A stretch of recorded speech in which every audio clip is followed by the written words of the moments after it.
എൻസൈക്ലോവിങ്സിൻ്റെ പുതിയൊരു വീഡിയോയിലേക്ക് നിങ്ങൾക്ക് ഏവർക്കും സ്വാഗതം. ഈ വീഡിയോയിലൂടെ നിങ്ങളുമായി ഷെയർ ചെയ്യുന്നത് പാൻ കാർഡുമായി ബന്ധപ്പെടുത്തി 2025 ജൂലൈ 1 മുതൽ വന്നിട്ടുള്ള പുതിയ മാറ്റങ്ങളാണ് ഈ വീഡിയോയിലൂടെ നിങ്ങളുമായി ഷെയർ ചെയ്യുന്നത്.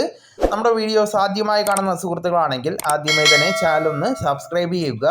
അപ്പോൾ നമുക്ക് വിശദാംശങ്ങളിലേക്ക് കടക്കാം. ഇന്ത്യൻ നികുതി സംവിധാനത്തിൽ സുപ്രധാനപരമായിട്ടുള്ള ഒരു മാറ്റത്തിന് കളമൊരുങ്ങുകയാണ്.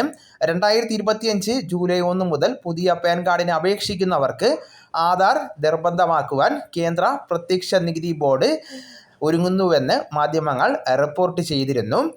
ഡിജിറ്റൽ വൽക്കരണം ശക്തിപ്പെടുത്തുന്നതിനും നികുതി വെട്ടിപ്പ് തടയുന്നതിനും കൂടുതൽ സുതാര്യമാക്കുന്നതിനും വേണ്ടിയിട്ടുള്ള പ്രധാന നടപടിയായിട്ടാണ് കണക്കാക്കുന്നത്.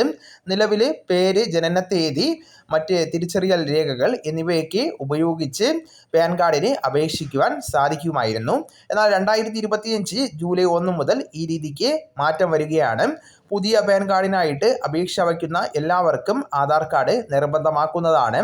അപേക്ഷാ നടപടികളുടെ ഭാഗമായിട്ട് ആധാർ അടിസ്ഥാനമാക്കിയിട്ടുള്ള വെരിഫിക്കേഷൻ നിർബന്ധമാക്കാനാണ് ആദായ നികുതി വകുപ്പ് നിലവിലിപ്പോൾ ഒരുങ്ങുന്നത്.